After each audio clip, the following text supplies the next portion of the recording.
Might have to make this private, which freaking sucks.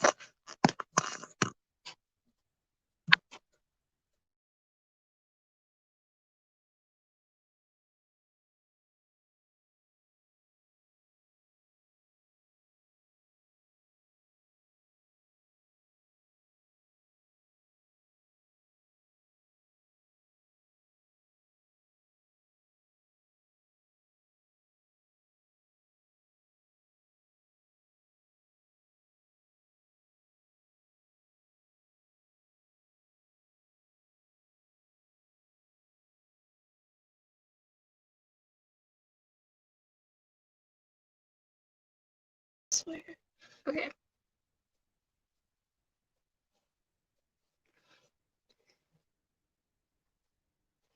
Not even doing anything wrong. YouTube's just stupid.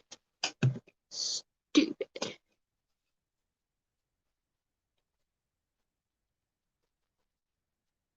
Sometimes. A lot of the time. Okay. I'm gonna keep an eye. I would hate to have to make these all private too.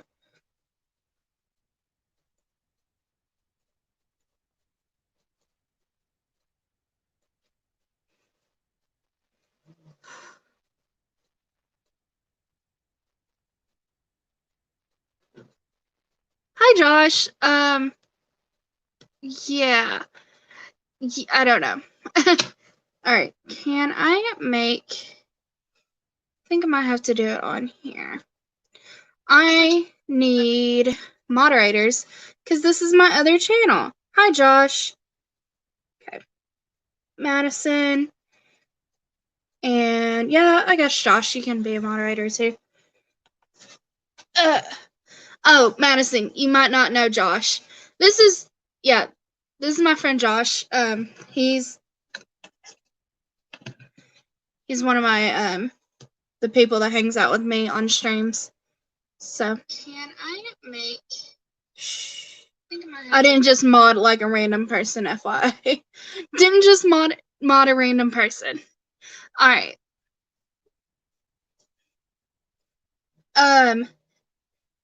Also, Josh, this is for we're doing a thing where we're reading the Rick Riordan books, all the Rick Riordan books, until we're finished, and we're reading 2 books a month. 2 of his books a month. We just started this month, so we read The Lightning Thief, Percy Jackson and the Lightning Thief, and Percy Jackson and the Sea of Monsters. So this is what this stream's all about. This stream's just here to talk about The Lightning Thief and the Sea of Monsters. You're studying for a final? Wait, Madison, already? I thought you had finals. Also, Josh, this is my friend Madison. She was my roommate. So I, again, haven't modded just like random people. I know both of you personally, so yeah. No modding random people here today.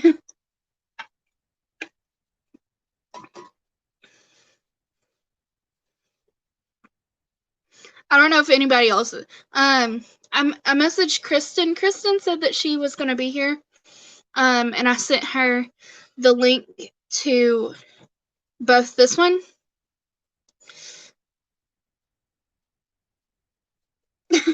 Josh, we don't talk about the movies. We don't talk about the movies, Josh. Also, I cut my finger making dinner. Yeah. We don't talk about the movies. The movies are bad. Just really not good. Both of them are really not good. So, the first movie is absolutely nothing like the book. The second movie is more... it's a better, like, it follows the book better, but it's the quality in the movie just went down. It was bad. Like, I could sit and watch the first movie and be totally 100% okay. I can't watch the second movie after seeing it for the first time. It's not good. It's not good. The first movie cuts out the whole thing with Ares. The whole situation with Ares is not in the movie for whatever reason. They had a bit more of like a reason of like why they're going to these random places in the movie. In the book, they just kind of end up at these random places. Which I think the movie might have just slightly did it a little bit better explaining why they were doing this. But again, the book's obviously better. The movie's not as good as the book. But I did appreciate slightly that they did give sort of reason for what they were doing. Going through like all, but yeah, the second movie's not good. They spoiled a major plot point, which we're not talking about it right now. Because that's the fifth book, but they've spoiled a major plot point in the fifth book in the second movie. I've read Harry Potter too, and I've seen all the movies, so there. The Harry Potter movies are a lot more faithful to the books, or at least better movies than the Percy Jackson movies are. Yeah. I own both Percy Jackson movies. Yes, there are 5. Actually, the Percy Jackson series is the first book series in a 3 series. There's 3 book series, and there's sequel series of each. Hey, Kristen, hold on. I shall mod you too. Josh, I think you know Kristen. Kristen kind of shows up a lot more in my other. There we go. All right, Kristen, you are now mod. Okay. As well. So, what was I talking about? I was talking about the whole. Okay, so there's the Percy Jackson series, and then there is the Heroes of Olympus series, which is the sequel series to the Percy Jackson series, and then there's another sequel series to Heroes of Olympus, and that is the Trials of Apollo series. So there's a series of book series. So there is currently 14 books in that whole, and then like his other 2 mythology book series are also connected, but they're not like in the series. Yeah, it's a lot. They're all connected, but so there's Percy Jackson, which is the original, and it has 5 books. And then here's Olympus, which is a true sequel series to the Percy Jackson books. That also has 5 books. And then there's the Trials of Apollo series, which I think might be more of a spin-off series than a real sequel series, because I don't think Percy plays as much of a big part in the in Trials of Apollo series. So I think it's more of a spin-off than anything. And it really it's kind of crazy. But it's in this line, really. I would say Trials. That also, it has 4 books. 5th book is coming out in October, November, something like that. I forgot.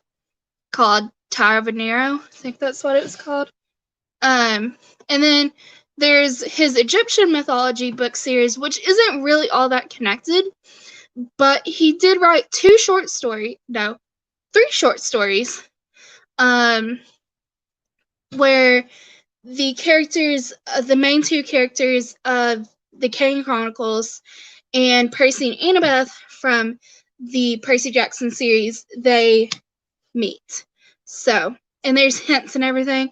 And then Magnus Chase, which is his Norse mythology series, the main character is actually Annabeth's cousin. So it's like even more connected to the Percy Jackson series. So it's a lot. I love Recorded. So really, like, you could do Percy Jackson series, but you're missing out on like everything that happens after Percy Jackson if you just read Percy Jackson. Like, there's so much more after that, and knowing more about what happens to Percy and Annabeth, mainly Percy and Annabeth. Yeah, so I was reading the other day, I was reading some 1-star reviews for The Lightning Thief, and I got mad. I got very angry. I was going to do a video about it. I got very angry, so I deleted the footage, and I was like, I'm not doing this. Can't do it. So a lot of what people were saying was this was a ripoff of Harry Potter. I personally do not think this is a ripoff of Harry Potter.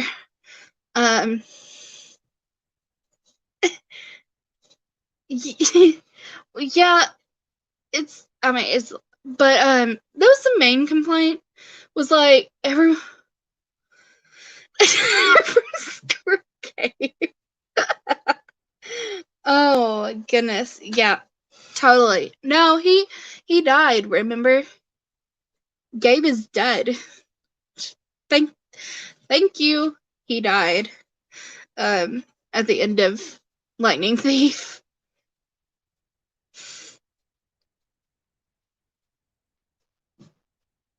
They're completely different.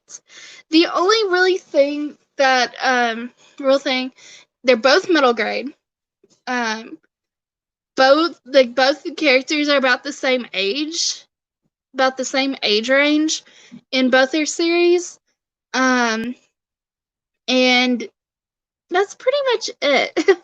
And the Chosen One plot point, where, you know, Percy's, the second book, we find more about the prophecy that he is destined to either save Olympus or destroy Olympus. Does he? I mean, I know. I think, besides Josh, I think Kristen and Madison, you both said that you've read Percy Jackson, but it's been a long time since you read Percy Jackson. It's been a long time since I've read some of these books. I think I've read Lightning Thief, Titan's Curse, maybe The Last Olympian, since I first read the book series back in like 6th, 7th grade. Yeah. Anyways, another thing was that the thing that people brought up, that they liked, the 1-star reviews that they liked about the book, was the fact that they liked the Greek mythology aspect of it. And someone had pointed this out to me, or I had seen them point this out, that especially the first one, and probably I would probably say about the second book as well, it very feels like the Odyssey, how they have a destination and they know where they want to go, but things keep happening and they just keep getting lost and bad things keep happening to them. That's very much like, it's a very kid-friendly version of the Odyssey, where, you know, they're trying, in the first book, they're trying to get to Los Angeles to go to Hades and talk to Hades and get the lightning bolt where they think the lightning bolt is, but it's not. It's not there, obviously, in the book. But I mean, they keep getting sidelined. They keep going to like Medusa.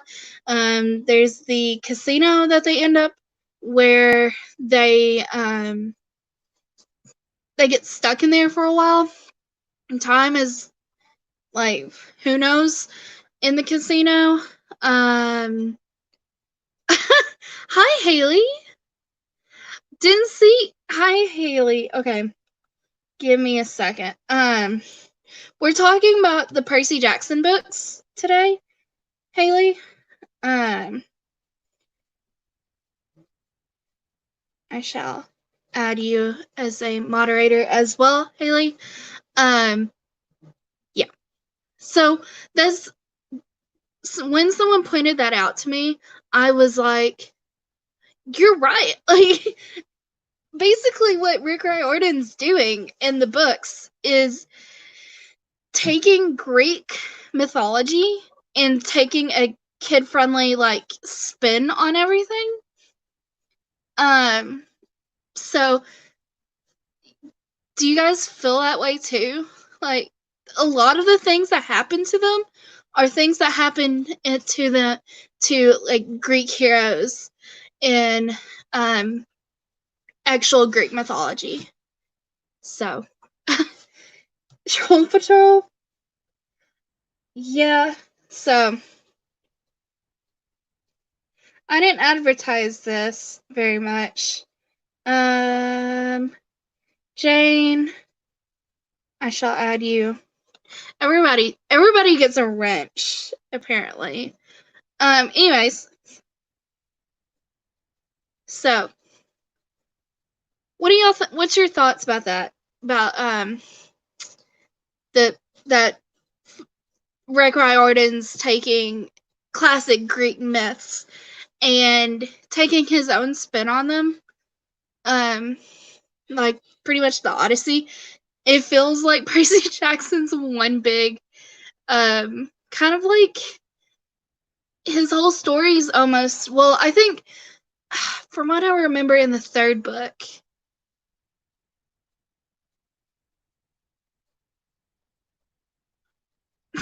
you get a wrench and you get a wrench.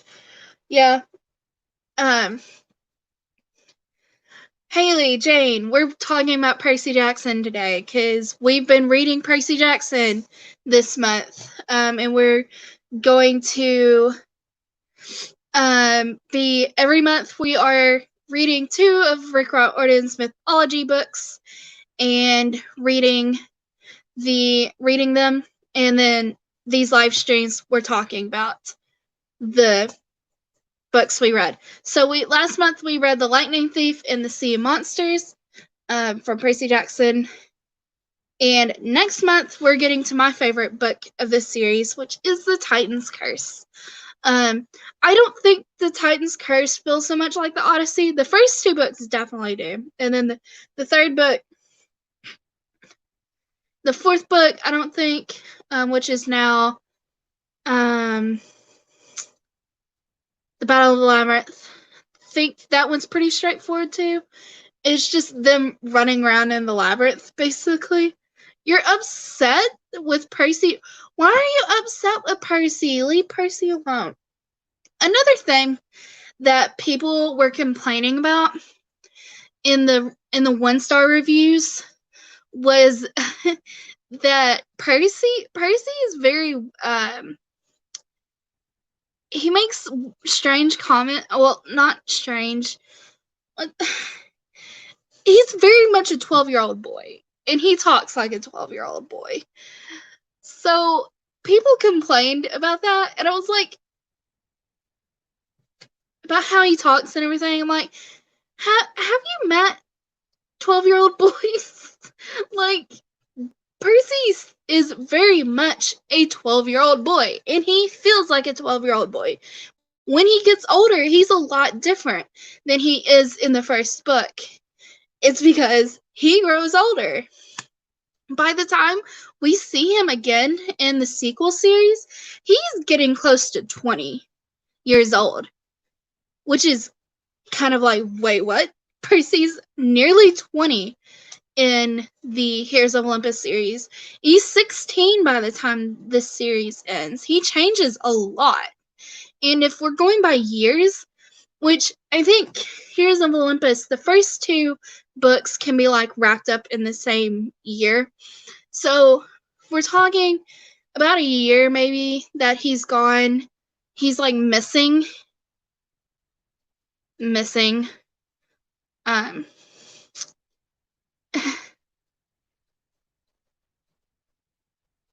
Yeah, it's just Rick Riordan didn't have a lot of say in the Percy Jackson movies, but there's gonna be a live action TV show, and he has a lot more say in that, thankfully. So, yeah, the another thing that I bet people complained about. I didn't read the 1-star reviews for the second book, The Sea of Monsters. I can see a lot of people complaining about Tyson, who is Percy's half brother. I can see people complaining about him because if they're complaining about Percy and how he talks and everything, yeah, are you talking about there's gonna be a new TV show coming to Disney Plus sometime. Who knows when that's gonna happen? But it got announced a month or 2 ago that Percy Jackson was getting a live action TV show. There's actually a musical, and the musical is actually really good.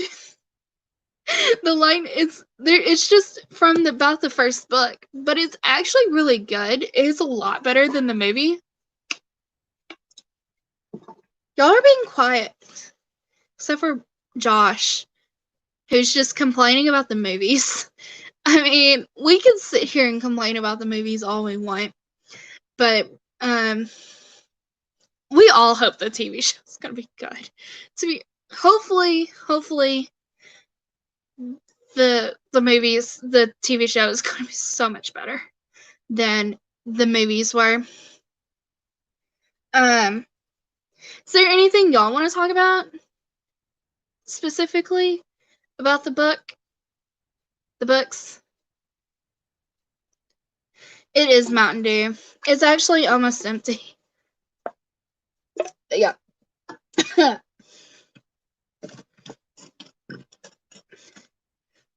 I read both. Madison, did you? I know you hadn't finished it yesterday, but and you're studying for your finals, so obviously you probably didn't have a lot of time to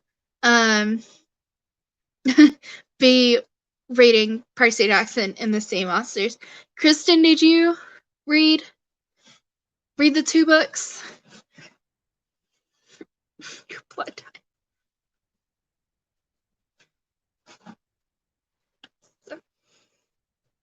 It's okay if you didn't. Which god would be your parent? I would love to think Athena is would be my parent. It's okay. It's okay. It's fine. You can basically spark notes what happened, or you've read it before, so really you could even just jump into the 3rd book.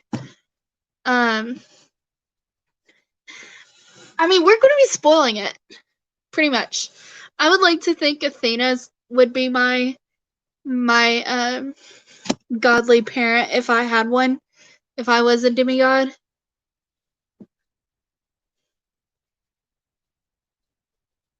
What about everybody else? Who would be your godly parent?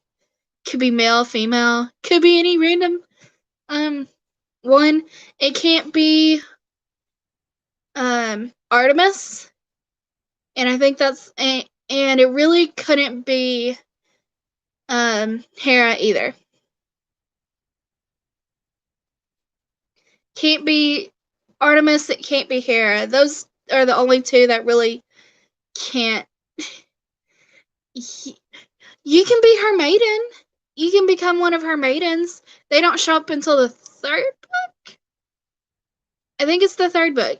And I don't think you have to be a godly, like a demigod, to be one of her maidens. One of her huntresses.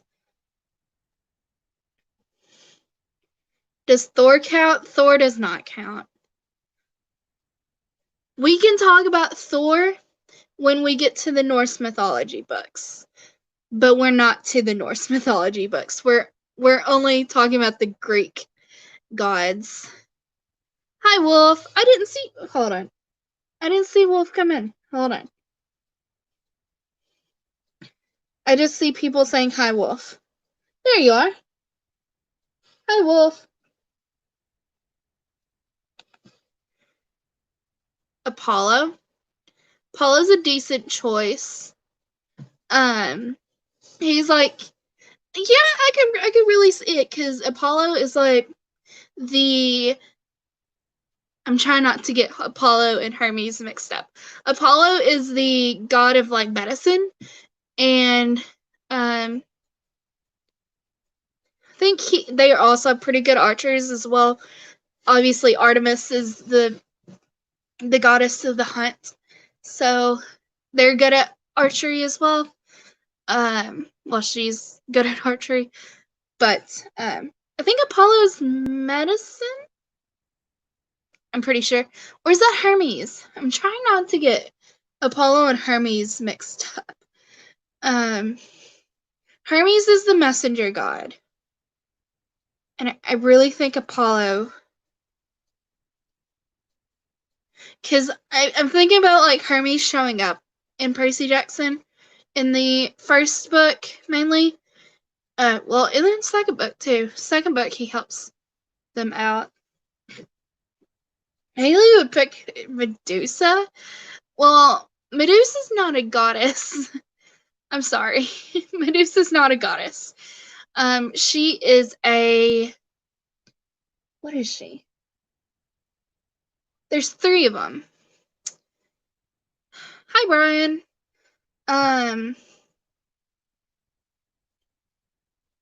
What is Medusa? They say what Medusa is because they fight Medusa. Spoilers, they fight Medusa in the 1st Percy Jackson book. And if you've seen the movies, that's also in the movies. They fight Medusa. Gorgon. She's a Gorgon. Yeah.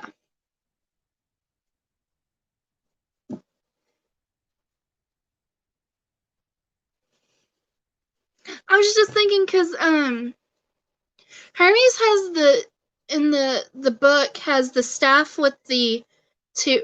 Andromeda is also not a goddess. So Hermes I was thinking about this.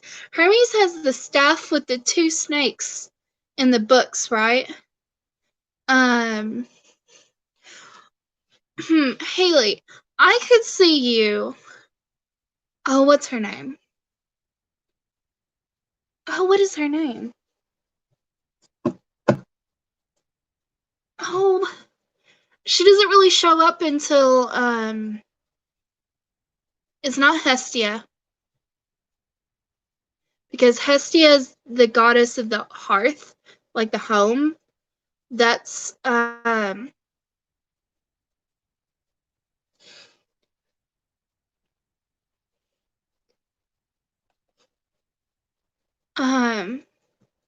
shoot. What is her name? She's the I'm looking it up.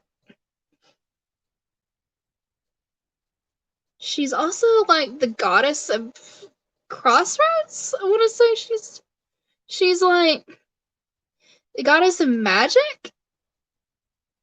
What is her? Hold on. Magic.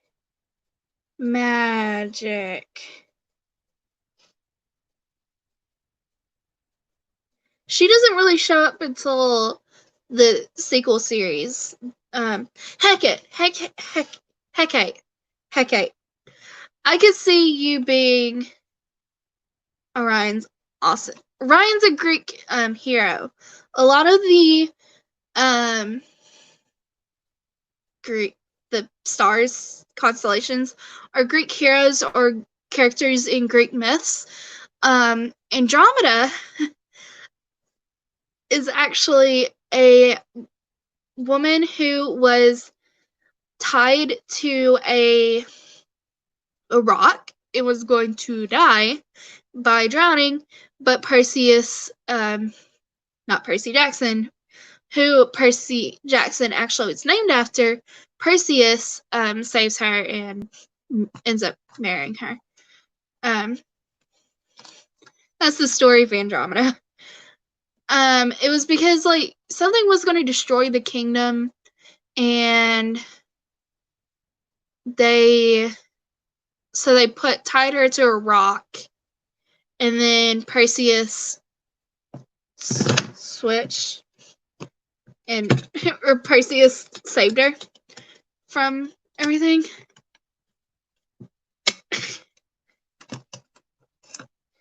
How? Yes. Any other questions? Any other things you want to specifically talk about in the Percy Jackson universe?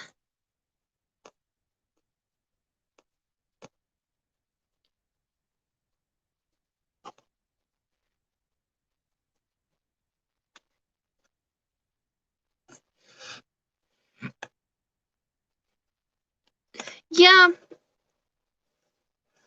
A lot of people learn about Greek mythology. I love Greek mythology. Greek mythology is my favorite of the mythologies. To study about. I love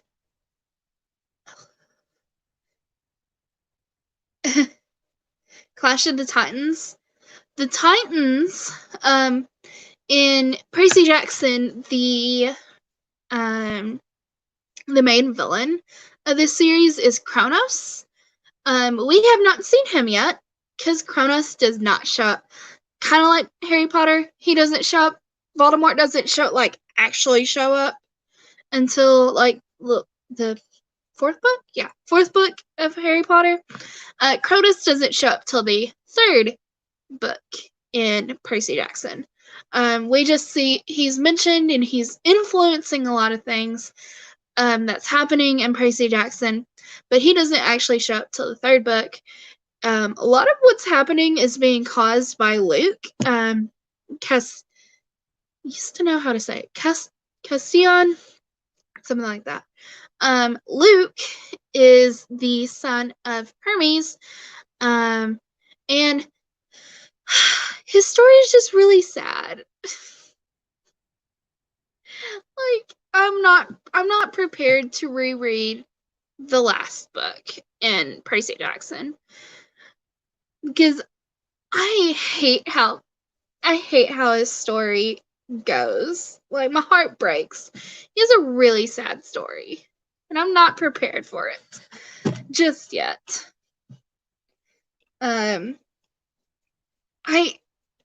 It's just yeesh. It's not a happy story. Even though he is one of the main villains of the story, for the entirety of it. But like, you learn to just feel for him by the end of it. You can't pick Loki. Not yet. We haven't gotten to the Norse mythology books. We're talking about Greek. We actually won't be getting to the Norse mythology for a while. So next month we're reading The Titan's Curse and the Battle of the Labyrinth. And then we're reading in August we're reading The Last Olympian, which is the last book in the Percy Jackson series. And then we're starting the Heroes of Olympus series, which the first book in that series is The Lost Hero. The Lost Hero. And then in September, we're moving on to The Son of Neptune and the Mark of Athena, which was my favorite book in the series, in that series for the longest time. I've reread the sequel, like the direct sequel to Mark of Athena, which now I think that might be my favorite. But I need to reread Mark of Athena. Spoilers, Mark of Athena ends on a cliffhanger, and guess what? Mark of Athena, we're not reading Mark of Athena in House of Hades, which is the next book in the series, in the same month. So once you read Mark of Athena and get to that cliffhanger, you're going to be mad. Trust me, you're going to be mad. But guess what? I had to wait a year for House of Hades to come out. I had to wait a year because I read Mark of Athena when it came out. And I had to wait a year for House of Hades to come out and find out what happened. Dang it. So if I had to wait a year, you guys can wait a month to read House of Hades. So we'll read House of Hades and the last book in the Heroes of Olympus series, which is called The Blood of Olympus. And then we're moving on to his Egyptian mythology series. It was a year. We're moving on to his Egyptian mythology series called The Kane Chronicles, which I think is a very, very, very, very underrated mythology series. So, or one of his very underrated books series. So the first book is The Red Pyramid, and then we're moving on to The Throne of Fire, and then the next month we'll finish off and read The Serpent Shadow? Yeah, The Serpent Shadow. And then we'll start, did I say we're starting our the Norse mythology? I think we're starting the Norse mythology, which starts out with, I'm not going to know these names. The Sword of Summer. I know that one because I've read that one. And then I really don't know the other two. And then we'll finish Norse mythology, finish the Trials of Apollo series, and then we'll be done. So, unless Rick Riordan comes out with a book like early next year, we'll be done in like April. So.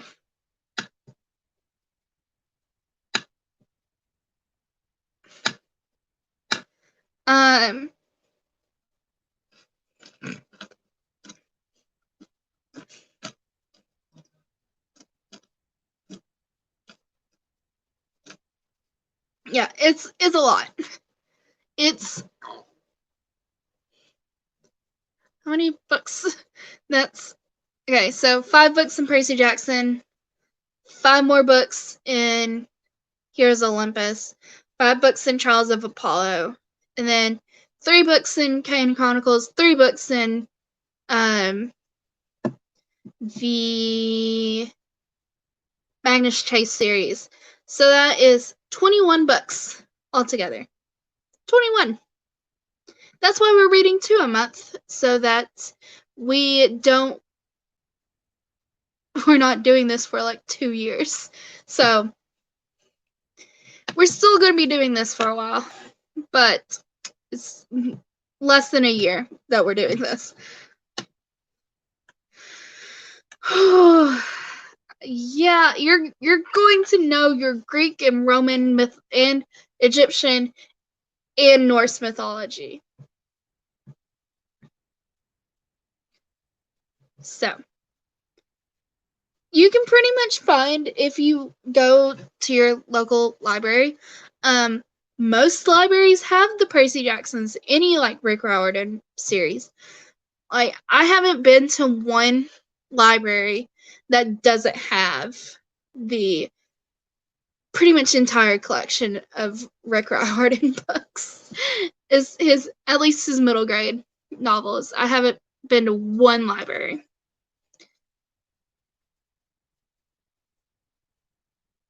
And if you can't find it in person, you can always get your library card and go on, which probably your local library has an app. Might be Libby, it might be Hoopla, it might be Overdrive. Akaris? Do I like Akari? I don't know what that is.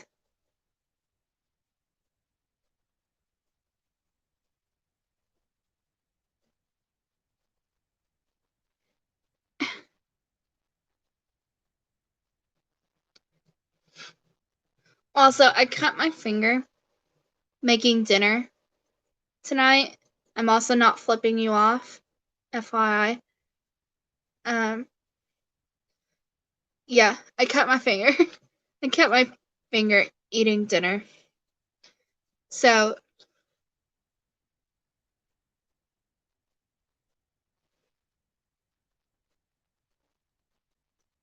you can read the books for free. So, it was poppy seed chicken. Oh, Icarus! You're talking about Icarus. Yeah, I know this story of, well, I know the story of Icarus. Do I like it? It's a short story. I mean, it's really a really short story, actually, what happened to Icarus. Yeah, I know it. I think you misspelled it. That's why, or you spelled it away. I don't know.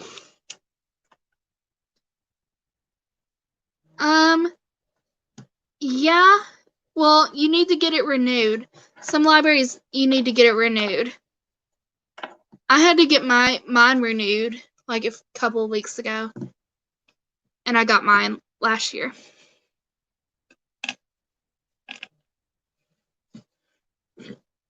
It depends on the library.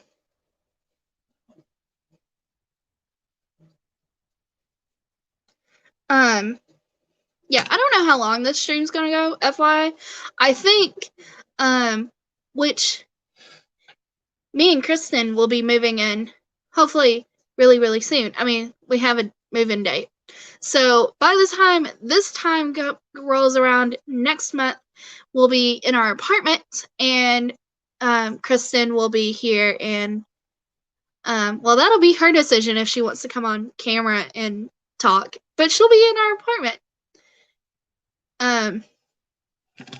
We can do live streams. She can join the live stream. I mean, if anybody wants to come on here and talk about Percy Jackson, I can send you the StreamYard link. So, I mean, that pretty much just beat Kristen and Madison. I know, I'm so excited. It's so exciting. It wasn't a knife, FYI. It was the lid of a can that sliced my finger. It wasn't a knife.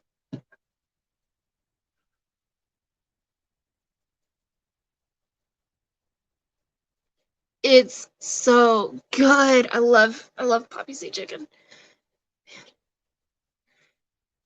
We'll definitely, I'll try and do a lot more cooking and baking streams.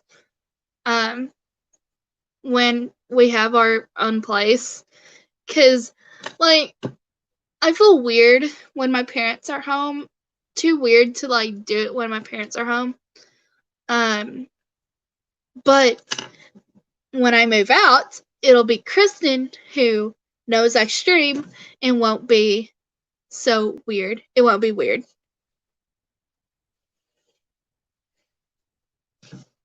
We're all excited.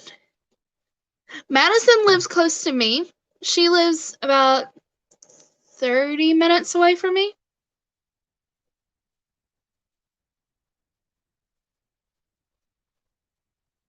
Which she won't live close to us when we move. She'll be 2 hours away from me when we move. So probably might be closer to 3 hours when we move.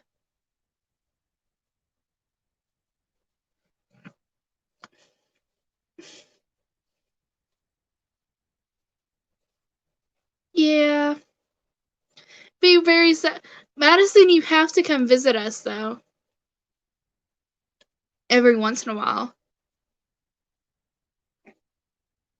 After we get our apartment together.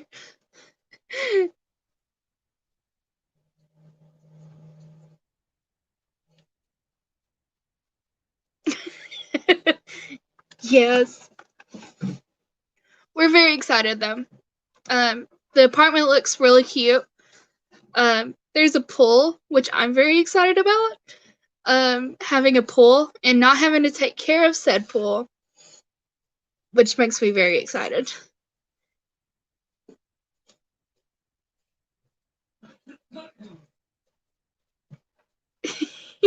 maybe one night, all three of us could do a stream together, and you just get all three of us in one stream. Maybe. We'll see. That's a lot of thinking forward that we haven't thought that for.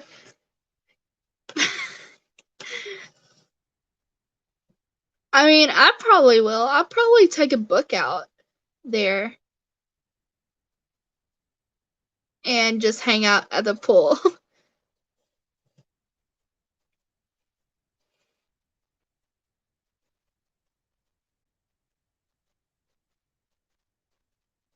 And I'll have a dog. I mean, it's not really my dog, it's Kristen's dog, but I'll have a dog around. I miss having a dog around. And I'll have to, like, figure out how to keep my chargers and everything out of reach.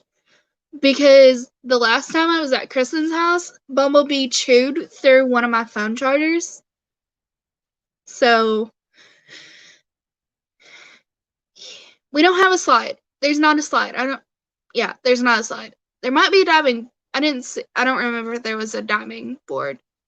But there definitely wasn't a slide.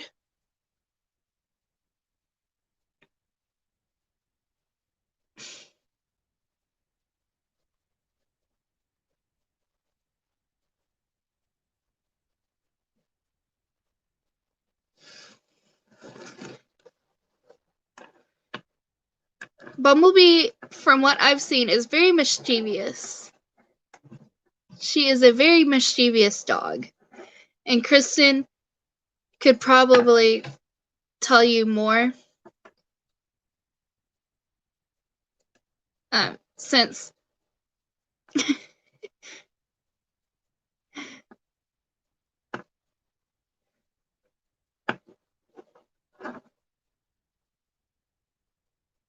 okay. Well, I figured she's probably gotten better at this point, but I'll definitely at least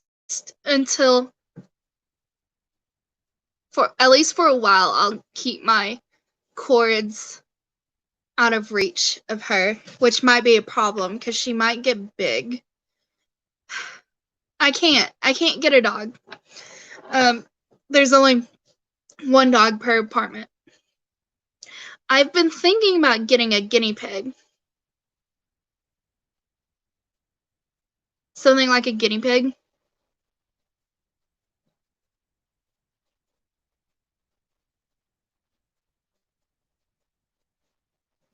Or a fish. Might get a fish. I was thinking about getting a guinea pig. I've seen people with guinea pigs, and I was like, I kind of want a guinea pig now. Or a hamster. But I'm feeling a guinea pig.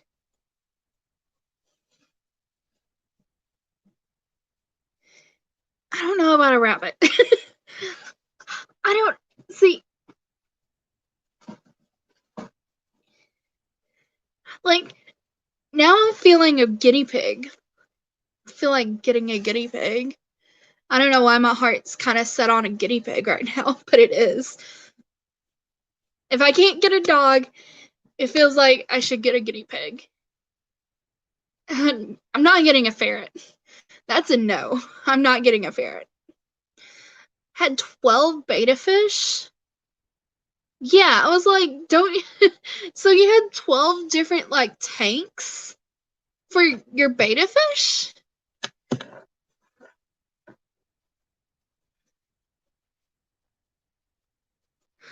Hamster? Yeah. Could get, like, a bird. But, like, my heart's kind of set on a guinea pig.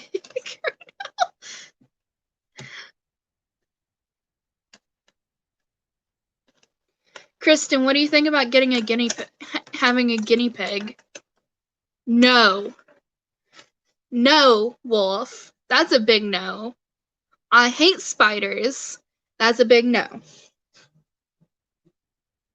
Like, everything else is like, oh, okay. You know, even a ferret be like, I'd get a ferret before I'd get a tarantula. I'd get a lot of things before I got a tarantula. I would get a snake before I got a tarantula.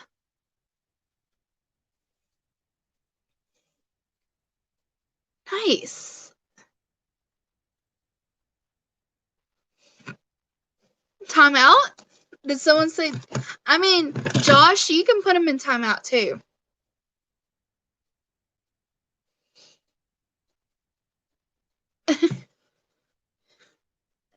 I can just name all my betta fish after the whispers. A hermit crab?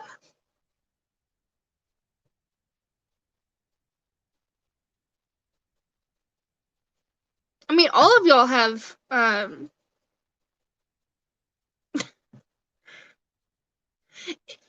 did it like, haven't I done it twice?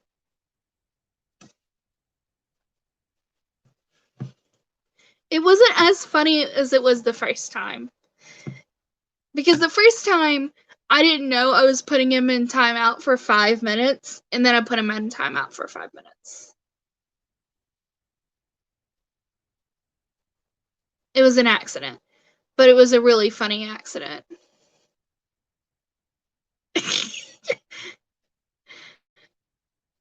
You're not wrong, because you're both moderators.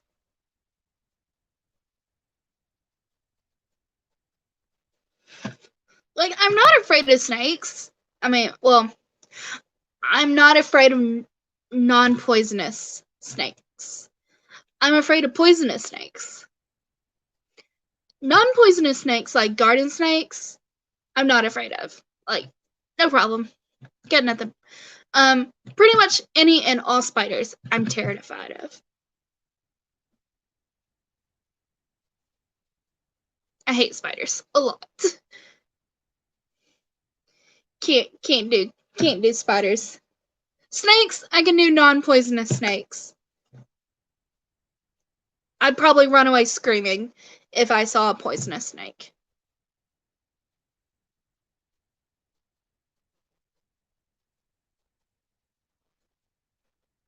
Anyways, we got off the topic of Percy Jackson. I don't have my physical books with me.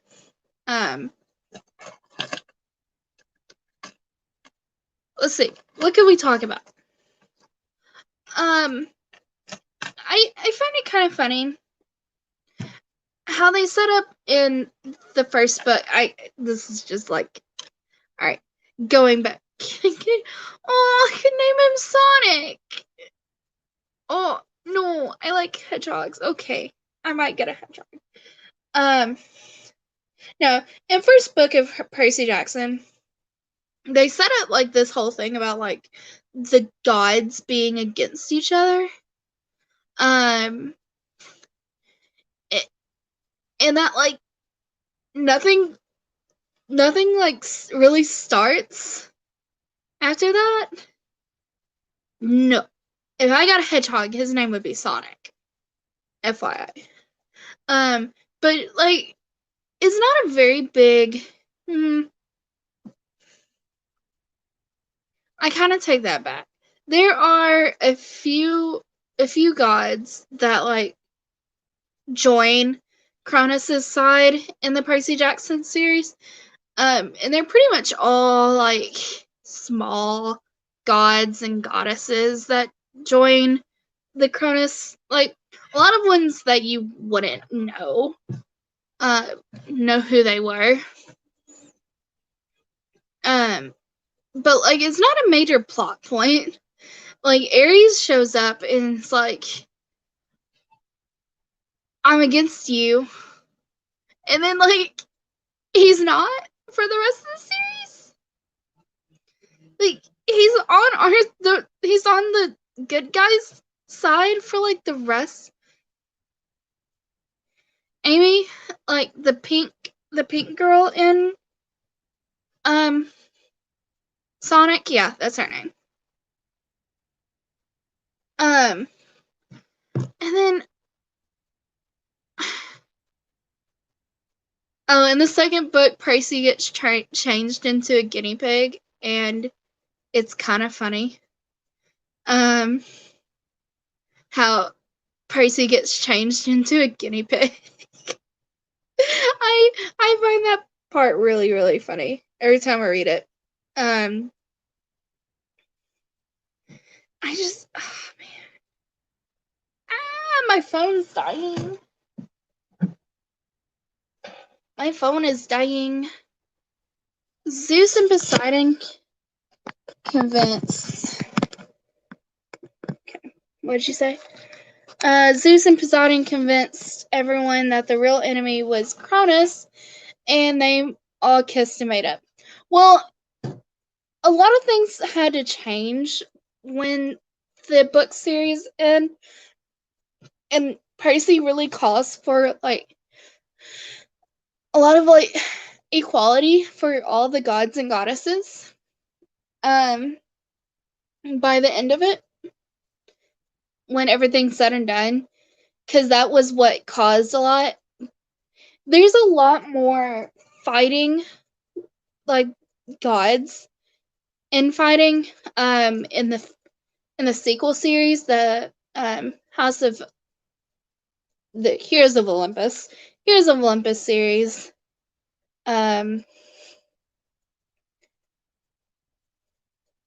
So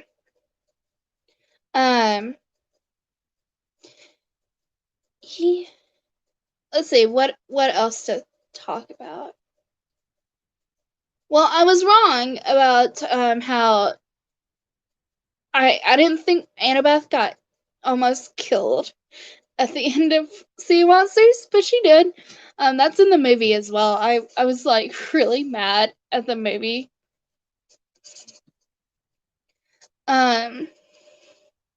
Yeah, and they add like a bunch of more cabins at the at Camp Half-Blood to fit like a lot of the campers, because if you haven't read the Percy Jackson series, if you're not claimed by your parent, you end up in the Hermes cabin, and that's just where you stay. And so the Hermes cabin is overflowing with campers, because people don't claim, gods and goddesses don't claim their children. And if you don't claim your children, you're just stuck, basically. And that's pretty much what happens in the end. Can we talk about what happens to Luke at the end? And how sad. We haven't gotten there yet. And I guess I'm just like, let's just jump the gun and talk about the fifth book. No, we should probably wait to talk about the fifth book when we read the fifth book. I'm talking myself out of talking about the fifth book and talking about what happened to Luke. It's very sad. Oh no, I won't say what happens to Luke. I won't talk about what happened to Luke. It's very sad. It's all very, very sad. It's not a happy time.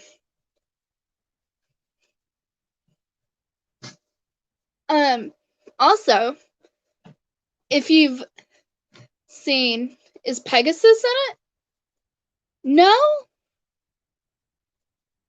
No, Pegasus isn't in it. Well, there's Pegasi in it. It's not like the original Pegasus, but there's Pegasi. I think Blackjack, who comes into the story of the third book, I think Blackjack is a Pegasi. Percy can talk to horses because Poseidon created horses, so he can talk to horses. He can also talk to fish. And like pretty much anything that's in the water, he can talk to him. Because he's the son of Poseidon. I assume if you're like a son or daughter of Zeus, you can talk to birds and things that fly. I assume you can. Because why not? Yeah, his name's Blackjack. We like Blackjack. Blackjack is a good Pegasus. He's a very sweet Pegasus. But I don't think he shows up until the third book.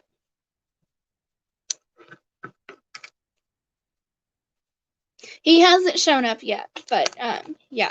So obviously, it's not in the first two books of Percy Jackson. So,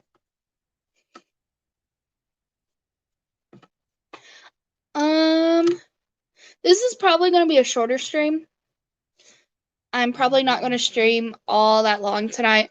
So maybe till 9 o'clock.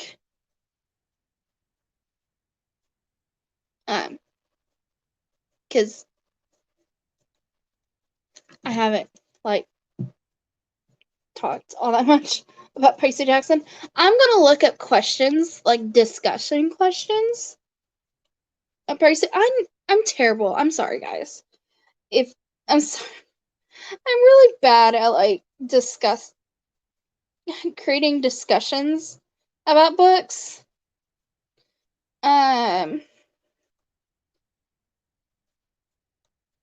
Discussion questions. Dr. Dolittle? I mean, yeah, kind of.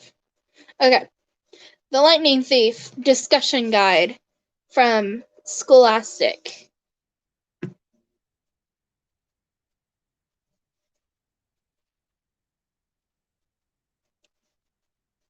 Okay. Oh. Do I have to buy this? I don't want to buy it. Oh, no. Okay.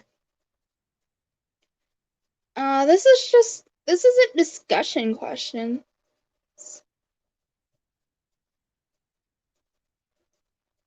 I don't even remember what that was.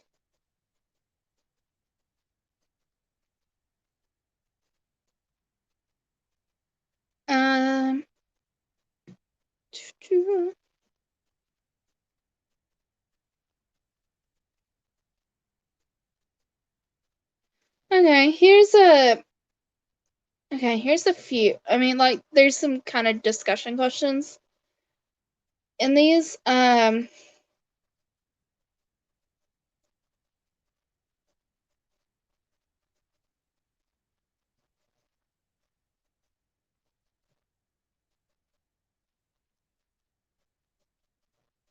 that's okay. I was reading that weird.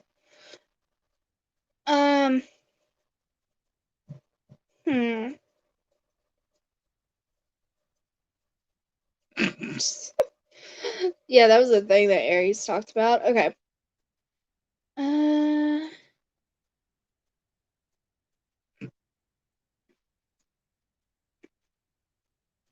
Okay. So here's the question. It says at the Lotus Casino, which is the casino that our heroes get stuck in, that is like time and is illusion and everything. There's kids that got in there in like the 70s and now they're much older and they still think they're in the 70s when they're not. They're in the 2000s. Says at the Lotus Casino, Percy realizes that unless he gets out quickly, he will stay here happy forever, playing games forever. And I'd forget my mom and my quest and maybe my own name. I'd be playing virtual rifleman with groovy disco Darren forever. What critique is Rick Riordan offering of modern life. Do you agree with it? That oh goodness. Hmm.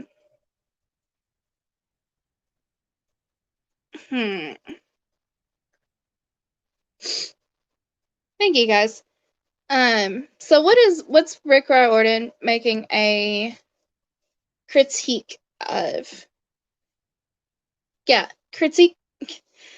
That's what this person thinks, and I don't know. I don't. They make this whole thing about. They also have answers to these. The answer they give is Riordan is describing what he believes happens to children who watch too much television and become addicted to electronic games.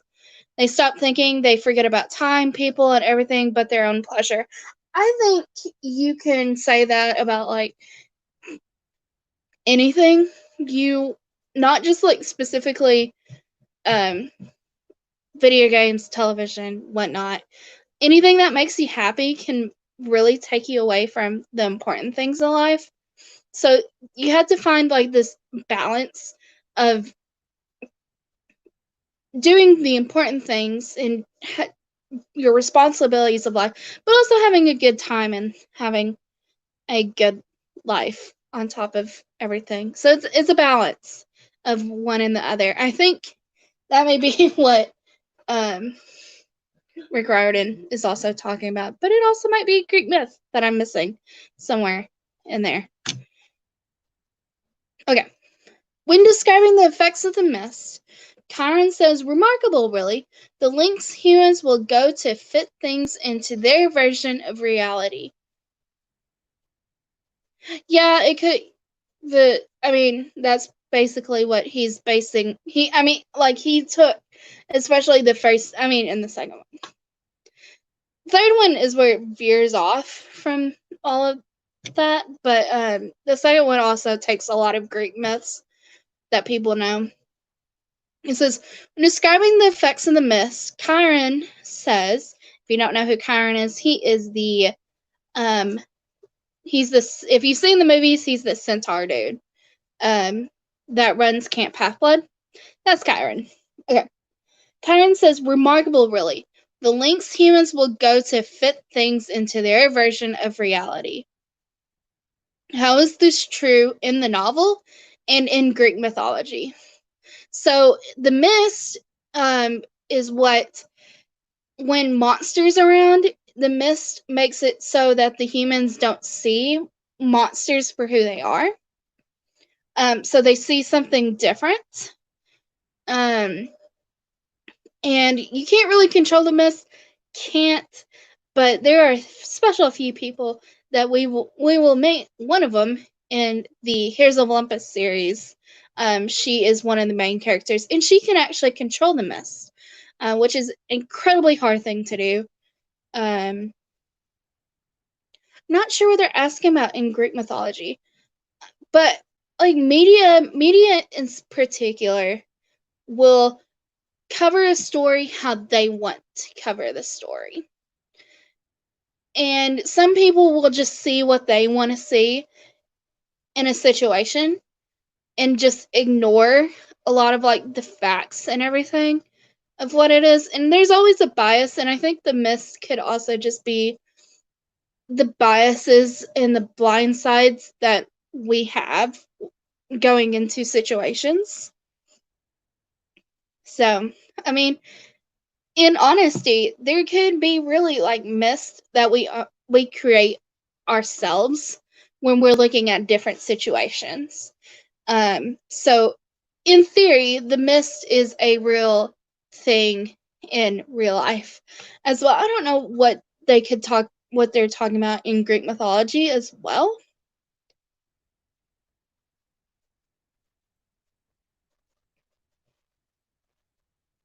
It's just talking about this weather is unseasonable because Poseidon and Zeus are fighting. That's pretty much it.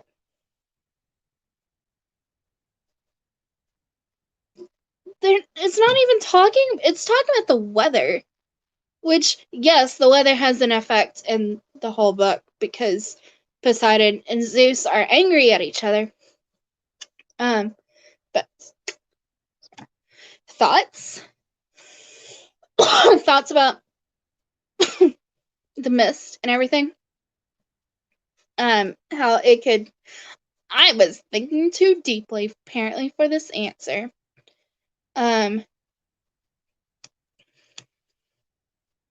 Doesn't seem like this person actually read too deeply into things. But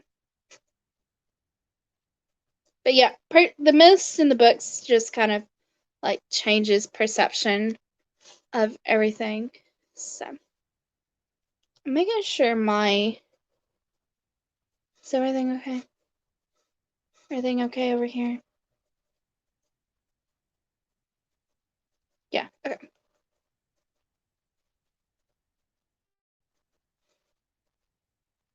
I don't want to be like the only person talking. And it'd be nice to have like somebody in here so that I'm not just like waiting for answers like this. We could just talk back and forth. A lot of people have multiple co-hosts for like read-alongs and everything, just so like this doesn't happen.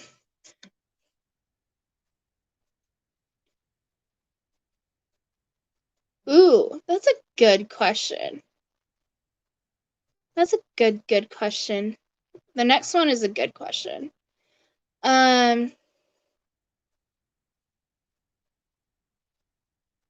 Says, how does the last line of the prophecy, "You shall fail to save what matters most in the end," come true? So you find out in the second book of the Percy Jackson series that, yep. Oh, it's just like everything, just...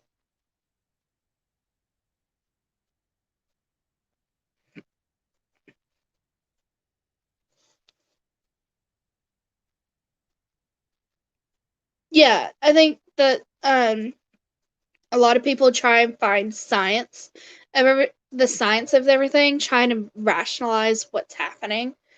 Yeah, it's a very useful thing when you can control it. You become super powerful if you can control the mist.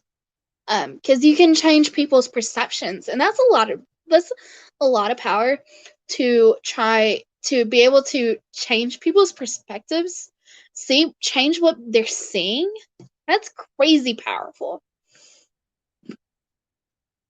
Good news is the one person that we know that can do it is on our side in the sequel series. So it says, how does the last line of the prophecy, "You shall fail to say what matters most in the end," come true?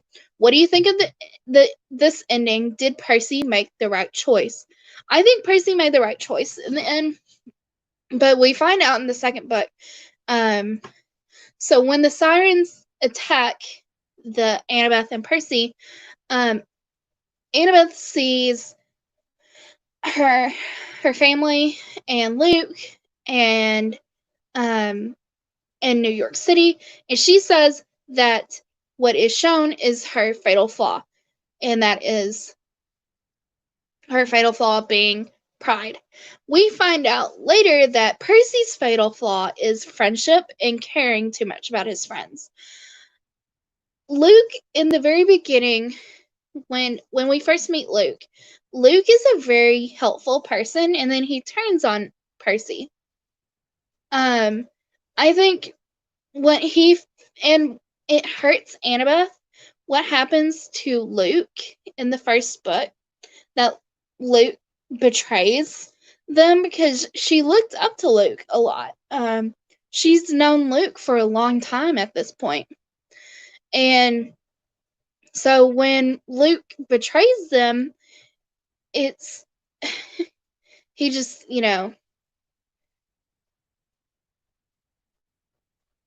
he saves his mother though. His mom was saved in the end. And really the gods saved her, I think, in the book.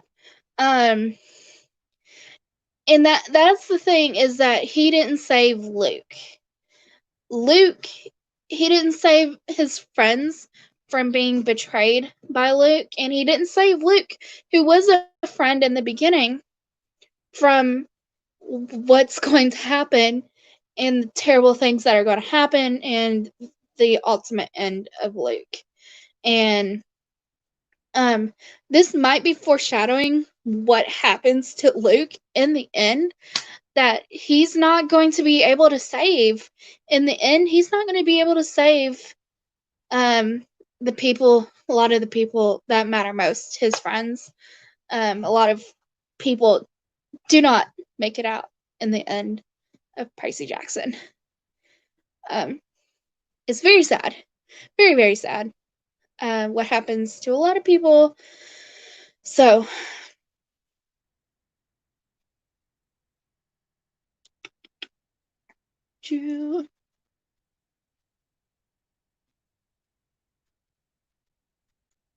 I know how that ends. How that ends up.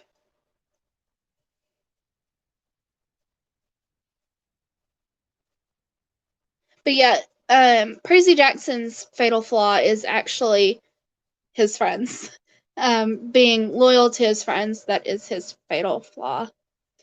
And I don't know when we find out about that. I forget when we find out about that. I think that's like the 4th book. I don't think it's the 3rd book. That we find out about Percy's fatal flaw. In the end of the book, do you sympathize at all with Luke's feelings of betrayal? Is there anything you can relate to about his point of view? So Luke betrays everyone because he feels the gods don't care, by the end of it. And that's why he turns on the gods. And he thinks Kronos is going to do a lot better for him in the long run, and a lot better for the world in the long run, because Kronos, I think, makes him believe that he cares. He doesn't. He cares actually a lot less than the gods. What happens to humanity. Oh no. Why do I have a feeling this is like... No, it's still there. Okay. And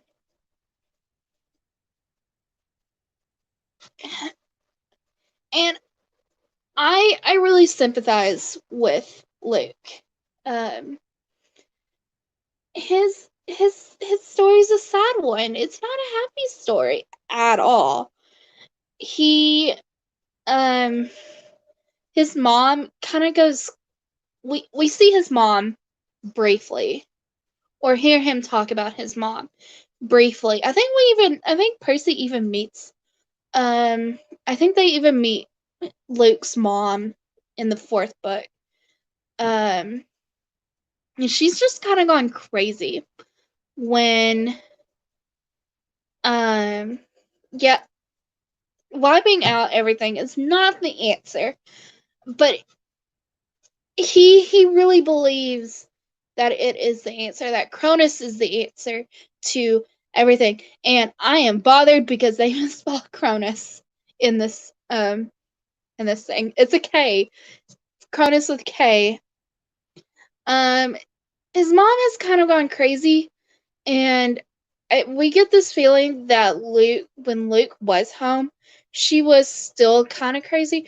I mean, not super. She's not like doing bad things, but she's not all there. Is the best way to put it. It's so sad. His mom is the sweetest, and my heart breaks. And he leaves. I don't remember why he left his mom in the first place. I don't know if it's just because he couldn't take his mom, or maybe he was attacked and wants to keep his mom safe. But she's like waiting for Hermes to come back, and she's just waiting on Luke to come back, and she's like the sweetest person, but she's kind of not all there. Luke, no, Luke actually in the first 2 books, Luke is biding his time because Cronus is awakening, and so he just has to wait until Cronus awakens fully, and then you find out what happens to that in the 3rd book, because he awakens in the 3rd book, the Titan's Curse, and it's yeah. Madison, do you remember?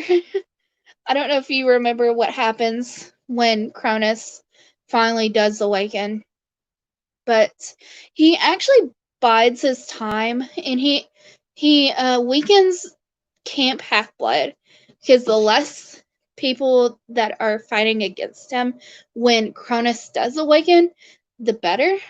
So he weakens Camp Half-Blood by destroying the tree that protects Camp Half-Blood from literally everything. But he's being very smart and methodical. He can't do large-scale things just yet because Cronus hasn't awakened. And that happens in the 3rd book.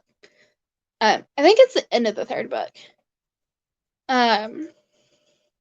I will hold out then, because I think it's the 4th book that things happen.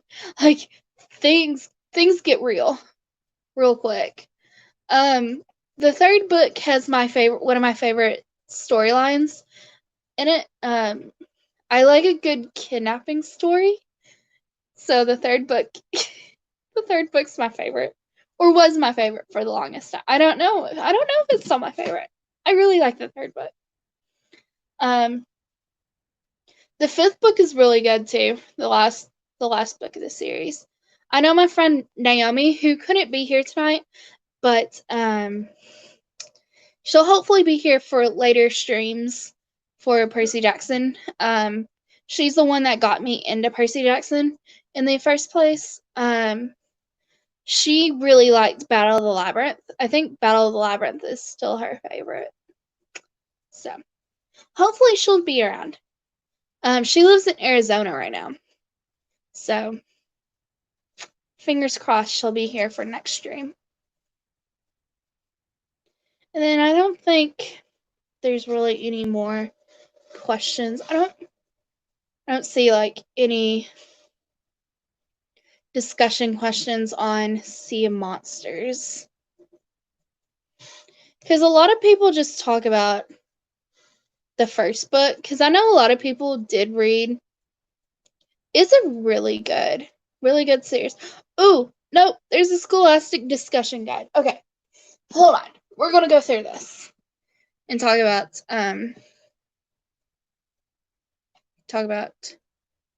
the Sea of Monsters. Okay, so Sea of Monsters is our gang is after the Golden Fleece, which is on this island with a Cyclops. We find out that Percy has a half-brother named Tyson. He is a baby Cyclops, and he joins our group on this journey to get back the Golden Fleece so they can heal the tree and save Camp Half-Blood. So that's pretty much the quick summary of what the Sea of Monsters is about. I really do enjoy that. Percy and Tyson. Sadly, Tyson doesn't show up much anymore after Sea of Monsters.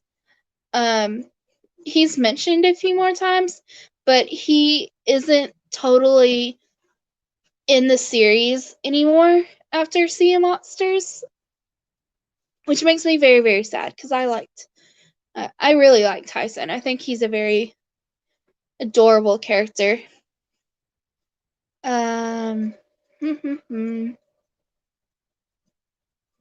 So there's this pact after World War II where the big three gods agreed to not have any more children, or agreed to not have any more demigods. And in Percy Jackson, all three broke that law, broke that rule. There's Percy, who is the son of Poseidon. There is Talia, who is the daughter of Zeus. And then there is Bianca and Nico, who are the son and daughter of Hades, the god of the underworld. We see them in the third book. They're very sweet children. And I love them both. Alright. I'm looking for like real discussion questions in these.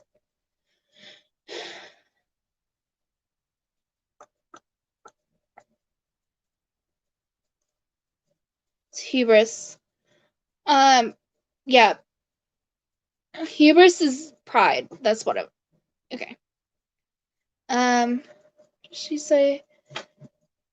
Oh, okay. That's not really talking. Okay, so the description of Annabeth's vision is, it evenly lays it out here. So Annabeth's vision is, so the question is, reread the description of Annabeth's vision on page 196. What do you think the vision of reveals about Annabeth's true desires? So the vision is that she sees it's a picnic in Central Park with her parents and Luke, and then it looks like Annabeth has rebuilt Central Park because she's into architecture. So what do you think what her true desires? I didn't really talk about her parents. So she ran away from her parents at the age of 7 because, or her dad and her stepmother, because she didn't feel loved, basically, when he got remarried and they had kids. So she left them and ran away to Camp Half-Blood, basically. Met up with Luke and Talia, and they made their way to Camp Half-Blood with Grover, who we see in Percy Jackson as well. So she sees her parents, and she sees Luke. She had a massive crush on Luke. And that's pretty evident that she had a massive crush on Luke. She looked up to Luke a lot. And I think at this point that she just wants the person that she looks up to the most and just wants to live happily with everyone. Of course, Percy's her friend, and she thinks of Percy as a friend, but I don't think she sees him as anything more just yet. Percy might like her, but she doesn't like Percy like that. Definitely. Okay.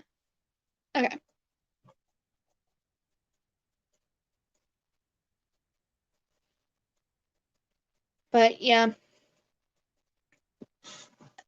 I don't think Annabeth is prideful, per se. I think she believes she can do a lot, and she's very... she's not afraid to do the things that she needs to do. She's very, very brave person. I don't necessarily think of her as prideful. I'm still kind of confused as to why Rick Riordan chose pride as Annabeth's fatal flaw. And maybe one of you could help me understand why pride would be Annabeth's fatal flaw. I don't see her as a very prideful person. Not to the point where it's like such a it's her fatal flaw. I could see her also having the same problem as Percy, as friendship, her friends, and caring about everyone, as her fatal flaw as well. But it is stated that her fatal flaw is pride, and I still don't understand it. So, okay.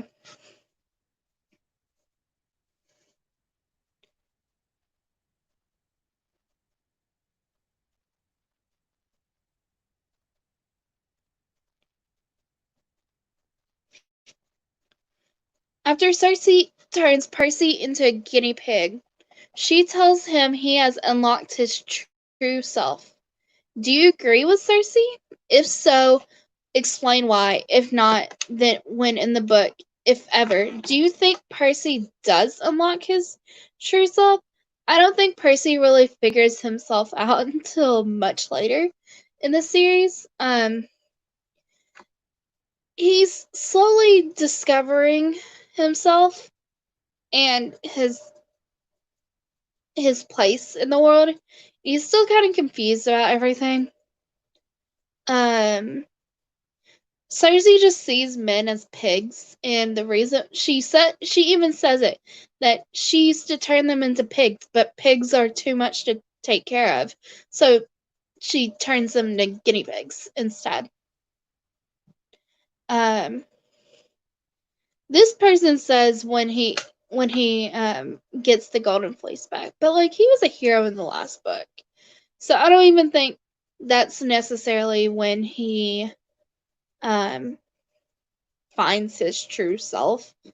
So it's my personal opinion. Yeah, that's the end. So that's the end of the discussion questions there. Does anybody have anything to say? Final thoughts about Lightning Thief, Sea of Monsters? Josh, is there anything you want to mention about the movies that you remember? The terrible, terrible movies that were created that you might want to discuss that weren't necessarily brought up. Go back. Okay. Bye, Josh.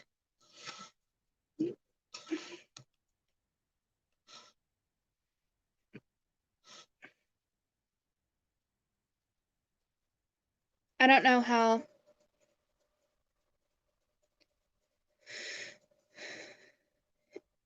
He's not. He really does struggle. The movies or early 2010s, I don't remember. 2012 maybe. 2012 was a bad year for movies. Personal opinion. Wasn't a good year for movies. Yeah, I think finding out he was a demigod really helped figure out who he is. Because he really thought he was a delinquent. And his mom tried to remedy that, but there's only so much that she could do. When bad things keep happening to him, and he doesn't know why these things keep happening to him until he finds out he's a demigod, and these are all monsters that he's dealing with. I think finding out he was a demigod really, really helped him unlock something inside of him. And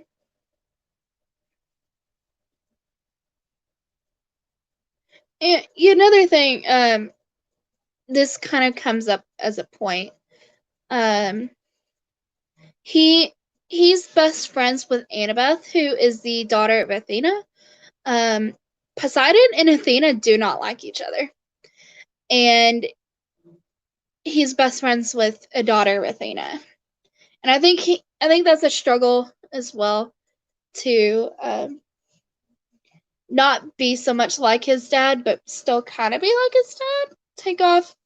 I think Percy is a very good mix of Poseidon and his mother.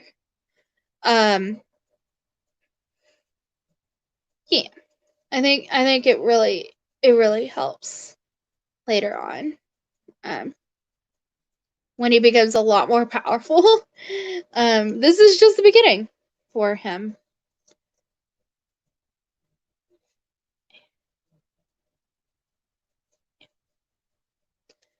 Alrighty, well, does anybody else have anything to say?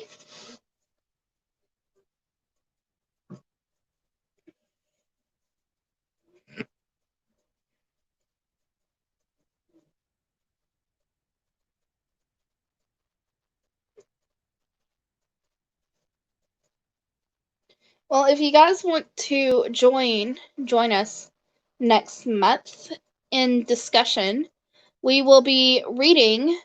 I think I try my hardest. If you want to just join us and know what we're talking about, we read The Lightning Thief and The Sea of Monsters. Next month, we'll be reading The Titan's Curse and the Battle of the Labyrinth. They are very quick reads. I can usually get through a Percy Jackson book in 2 days.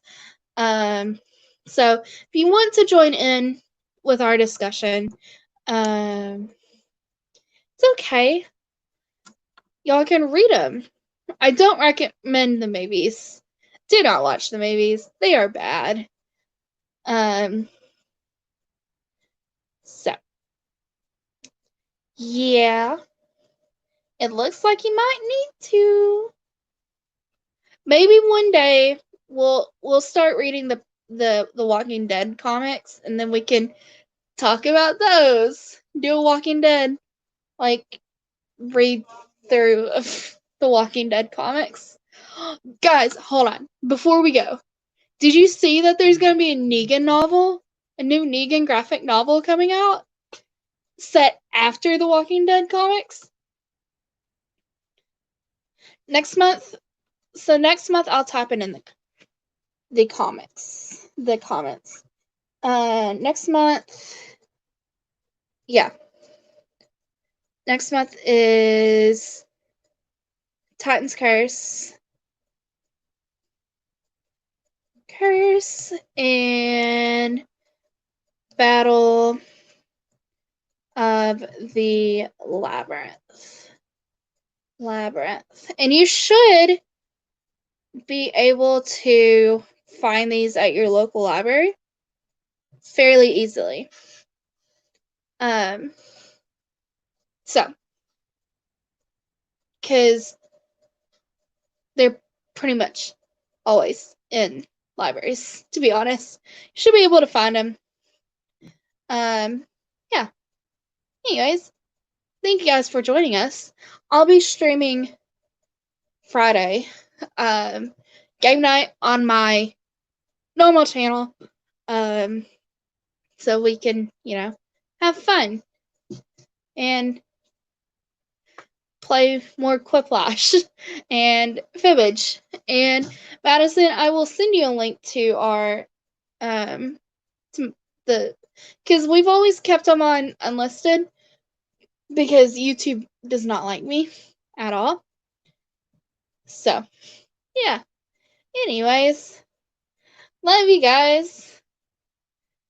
Bye. Thank you guys for joining our book discussion, and hopefully, maybe y'all will join us next month with Titan's Curse and the Battle of the Labyrinth. So, love you guys. Bye. Guess what? I can just do this.